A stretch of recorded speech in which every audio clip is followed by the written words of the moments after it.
আমার বুকের উপরে উহুদ পাহাড়টা চাপিয়ে দিয়েছ ভাই।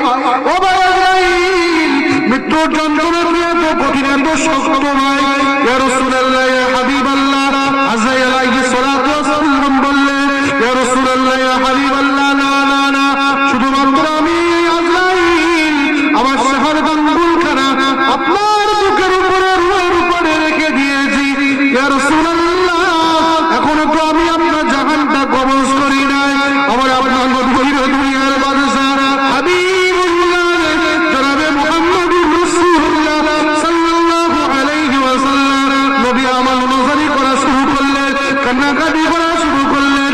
আজরাইল আলাইহিস সালাতু ওয়াস সালাম আবার প্রশ্ন করলেন, ইয়া রাসূলুল্লাহ, ইয়া হাবিবাল্লাহ, হুজুর আপনি কাঁদছেন কেন? হুজুর আপনি কাঁদছেন কেন? তামাম দুনিয়ার যত মানুষ, যত জিন, যত ইনসান আমি আল্লাহ পাক রব্বুল আলামিন পাঠিয়েছেন, সব থেকে কম কষ্ট দিয়ে আপনার জাহানটা কবজ করা হচ্ছে। আমার নবী আরো ধরে কান্না শুরু করলেন, ও ভাই আজরাইল, তামাম পৃথিবীর মানুষের থেকে, তামাম